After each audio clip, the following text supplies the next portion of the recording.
everyone, it's Maddie. And V, and today is the first day in our May writing vlog. We have big intentions today to dedicate as much time to writing or working on our book as possible, as it's the start of a new month, and now that we're completely done with university, we can translate that 9 to 5 to writing. Yesterday was the first day that we heard back from beta readers that had completely finished the book, and that's been really wonderful because they are the first 2 people to read it besides us.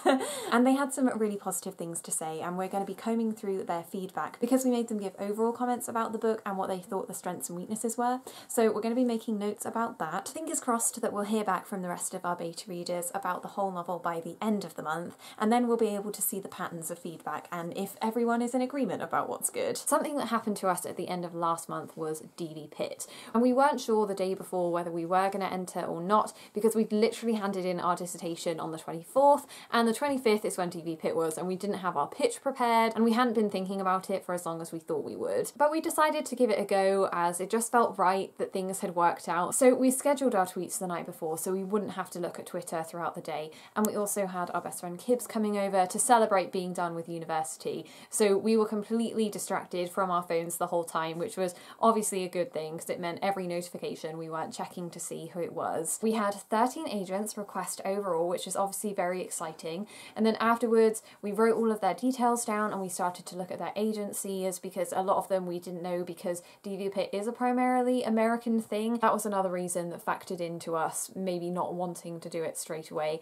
but we thought it would just be a test to see our pitching skills. Out of the 13 that requested, only 3 or 4 we were then interested in, but we haven't sent anything yet, and I'm not sure when we will, maybe in the next week or 2, but we have edits that we want to make to the novel before we send it off based on our beta reader feedback. So we came down to the kitchen to work earlier today because the table can work as a desk that we can both sit at, which we find is most productive when we're in the planning stages. Now, we kind of sacked off plans for our YA book that we were talking about this morning and decided to look at the middle grade stories we want to write. This month is the first month we're doing our Jacqueline Wilson book club, and it's made us feel all nostalgic for all the middle grade that we read when we were younger, and then we started thinking if there's anything on the market like that now that's quite new and not from those authors that are still writing today. And we were like, we can be those people to fill the gap. So we went and got some of our favourites like Kathy Cassidy and started brainstorming about some of our favourite Jacqueline Wilson books as well. Then we used our lovely coloured pens to make this mind map about middle grade and what kind of things we'd want to write about. Then we went to our local library and the middle grade section there to see if they had any recent releases,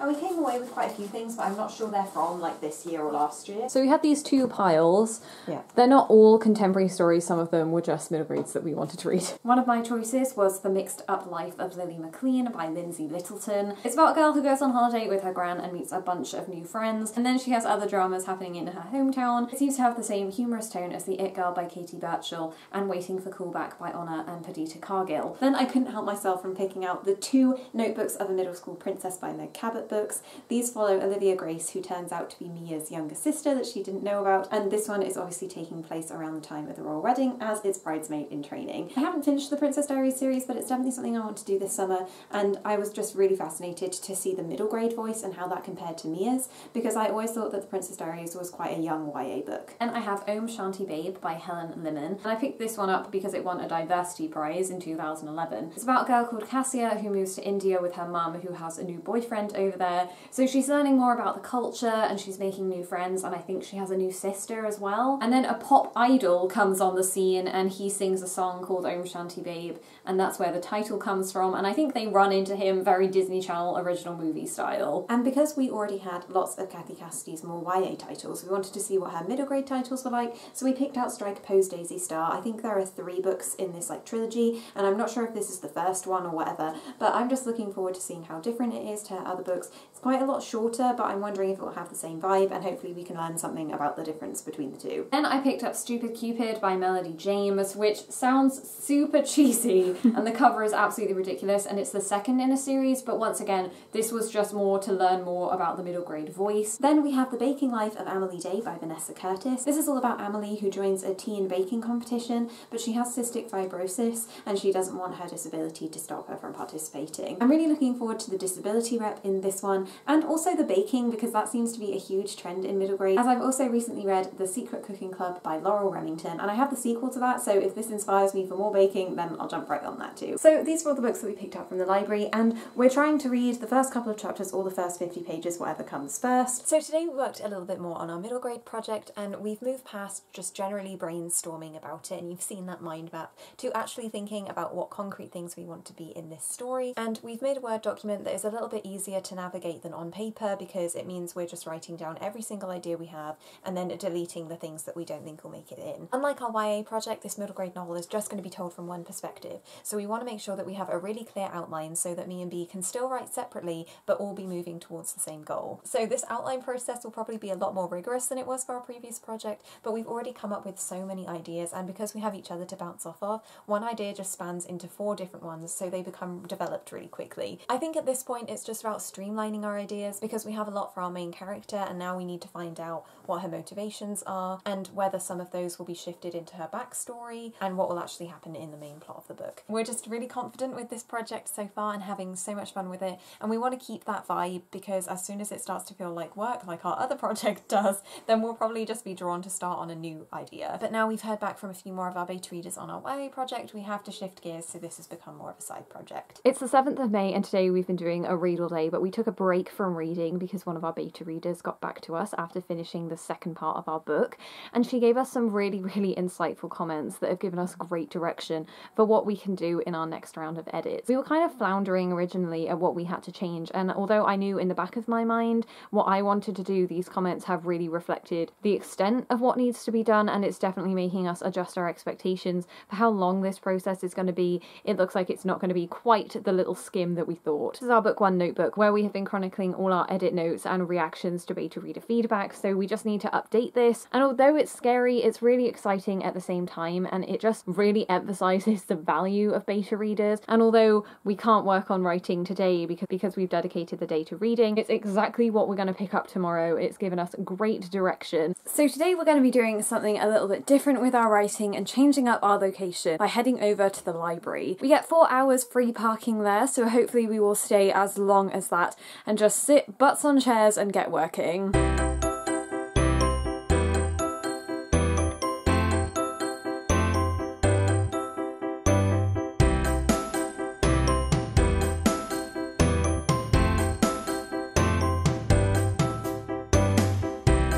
Yesterday we forgot to sign off on our trip to the library, but it was super productive. We both managed to edit 3 chapters in the 3 hours that we were there, so that's really great, and we've kind of set a pace for ourselves now so we know exactly what we're capable of, and hopefully over the next couple of days we'll be able to continue meeting that, because we're already past the 100-page mark, and that means we're a third of the way through our final edits. So that's really exciting, but we are taking a break for the next few days because today, May 18, is our 21st birthday. But we did go on a research trip for book 2, so although it was really lovely to get the creative juices flowing for our second book, it's a project that we're shelving for now just so that we can prioritise finishing our final edits of our first book. It's the 21st of May now, and we are on day 2 of working on our novel consecutively, which isn't very long, admittedly, but it is sadly the most consecutive days we've worked all month. We've just had so much more things going on and been distracted by other stuff, but now that we can see the end, I'm hoping that it's really just going to motivate us to work more consistently every day. Obviously we had the 18th off because it was our birthday, and then on Saturday we got a wonderful email from Natalia Lee saying that we'd been approved in her second round of beta readers, so that's really exciting. So we put our own novel aside to start reading Song of the Dryad, which was so fun. This morning I finished reading through a scene that I added in yesterday, and it took a lot of work. I spent practically the whole day just working on that one bit because it needed to be right. It was a crucial addition, and I really feel like we're filling in these missing pieces now. Things are going really well. We filmed a Write With Me video that will be linked in the cards and description. That was really fun, and I'm hoping we'll get to film another one this week, although we do have a lot of stuff happening towards the end of the week that we're excited for but also super nervous about, and I'm sure you'll hear about that on the bookish side of our YouTube channel at a later date. During this round of revisions, Maddie and I have been non-stop listening to Benjamin Ingrosso, who was the Swedish entry into Eurovision this year with his song Dance You Off, but he also has these other 4 absolute bops that have got me through this whole thing. It's the 29th of May now, and we just wanted to pop on to the end of this video to tell you the progress that we've made in May, which is pretty minimal. I think we set ourselves some pretty lofty targets considering this was the first month we had completely off from university. At the very beginning of the month we were still hearing back from beta readers, and that feels like ages ago. And then also towards the middle of May we were accepted to read Song of the Dryad by Natalia Lee, so that took up a lot of our attention towards the end of the month. And it was really nice to shift gears, and we're going to do a couple of videos videos, both about our experience of asking for beta readers and then our experience of being a beta reader, because they're very different, but it's been really excellent to see both sides of the story. May overall was the month of excuses. Anything we could come up with to get out of working on our book, we would do. As we've talked about in previous writing videos, we are actually waiting for some feedback, and they got back to us at the beginning of April saying that we'd hear back at the very end of May. Like we said, it's the 29th now and we're yet to hear anything. So literally they've got like 2 days. We have 2 days left in this weird limbo of like waiting. We're on tenterhooks. Yeah, literally just refreshing it's got insane now. I'm refreshing that email literally every 30 minutes because I am just so desperate to hear what they have to say. That has been my biggest excuse. Charmed and all of that great stuff has just been a nice distraction from what's been going on in the back of my mind. Like, you can't move on until you've heard back. We also heard back from something else and it was negative news, and we didn't realise how much that would affect us. It was only for about a day or two because we'd been preparing ourselves for bad news, because you probably always should. And it was our first rejection, which was kind of fun in a really weird way. Yeah, it was like achievement unlocked sort of thing. That's the biggest part of this process. I think we took it really well.